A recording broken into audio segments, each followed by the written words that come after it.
If you have too many old, half-burned Advent and Christmas candles hanging around your house, and you'd like to transform them into something more useful, then you have come to the right place.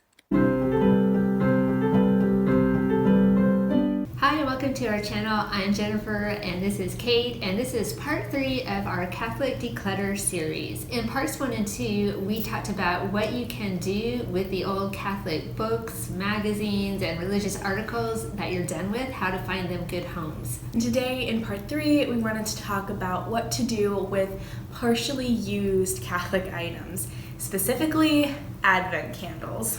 And we also tried making some art with our old Magnificats like we talked about in part 2. So we wanted to share a quick update on how that went. So let's get started with the Magnificat update first. We used the tutorials that we linked in our last video to make some art. And so we tried the Christmas tree, as you can see, and that one actually turned out to be super easy, but very kid-friendly because you don't need to cut or paste anything. Literally all you need is just a copy of the Magnificat. So I thought the hardest thing about this was just ripping that old cover off of the Magnificat. That just felt so wrong somehow.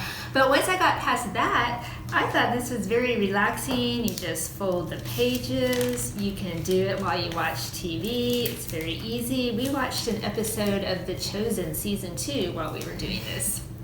And if you save yours up throughout the year, this would actually make a great Advent kind of craft for your kids, as you can make them and then have them decorate them. You have a whole forest of Christmas trees.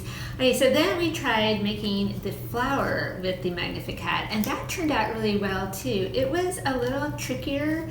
So you can see our first effort was a little bit sad, but then we figured out that using 2 pages to make the flower made it sturdier, and so then it was easy to staple it and tape it. It didn't take long once we got the hang of it. Alright, so now on to the Advent candles, which seem to be a pretty hot topic because so many of us have these half-burnt or stubby Advent candles that we don't know what to do with.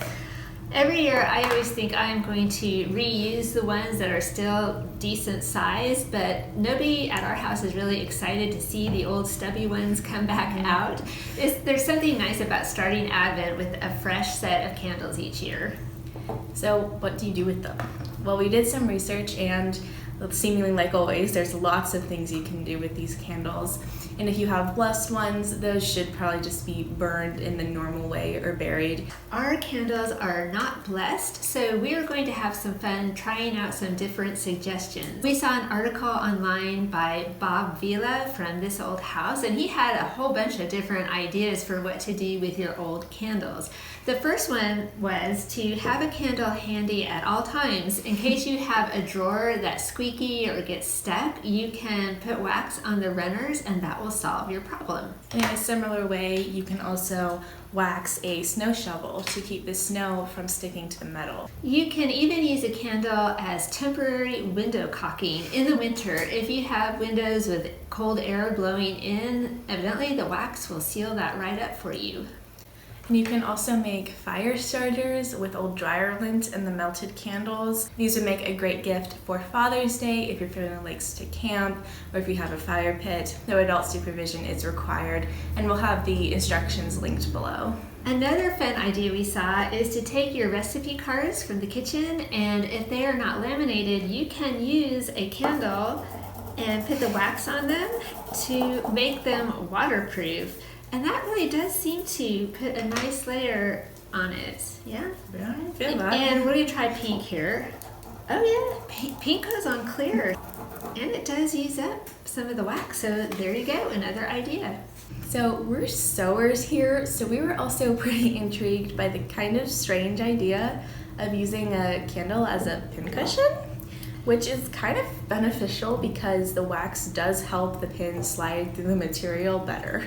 But I'm not really sure how I feel about this idea because it feels a little bit like Advent candle voodoo or something. But maybe if you used a different colored candle, that would be a good idea. Or maybe you could make this into some type of artwork, a sculpture of some type. It's a thought. That's weird. That's a weird thought. I'm not sure we're really on board with this idea, but we'll think about it. But our favorite idea is to melt the candles down into full-size candles, make new ones. So that's what we're going to try today. We bought a pack of wicks off of Amazon, and we also have some essential oils to add some fragrance.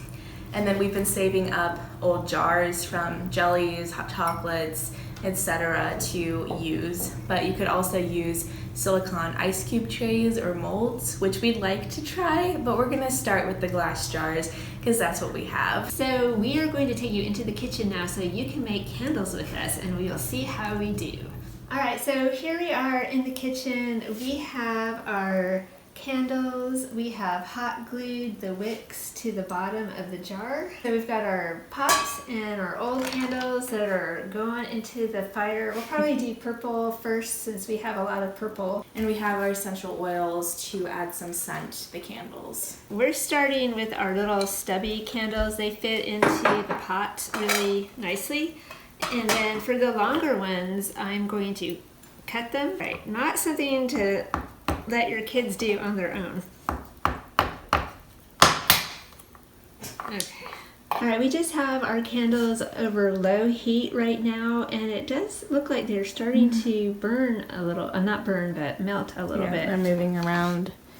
Actually, they're melting quite quickly. Yes, they are melting. So when they're melted, we'll take the wicks out with some handy dandy tongs. We're finding that using a fork to fish out the old wicks works just as well as tongs. Okay, now you can see they melted pretty quickly, and we're going to add some essential oil to it now. I think we decided on lavender. Yep. Okay, lavender. So you go ahead, Kate. How much? I have no idea how much. In our research, we forgot a crucial part about how much to put in. I think maybe a couple of drops. I don't know. Let's just do that. Let's just start with like 2 shakes and see what that smells like. All right, here we go. We are going to attempt to make a candle.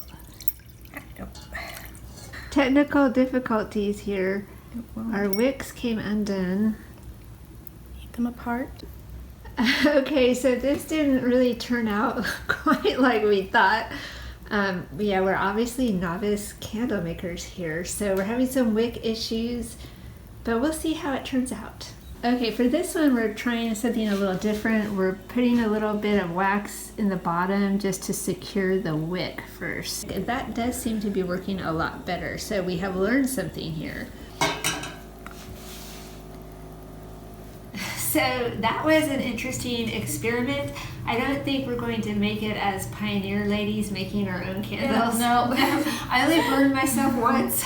And we got 3 candles that are cooling on the counter, and we'll put a picture up for you after they've cooled tomorrow. But yeah, I think I would totally try it again. Yeah, it used up a lot of the old candles. That was really good. The hardest part was just getting the wick to stay where it was supposed to. But we have a silicone mold coming that the Catholic grandma found at a thrift store. And so we're going to try to make some smaller candles with that mold. We'll keep you posted on how that turns out. So let us know in the comments if you've ever tried candle making, or would you try it after seeing our interesting attempts. Okay, so thanks for watching another crazy episode of Catholic Mom and Daughter. We will see you next time. Bye.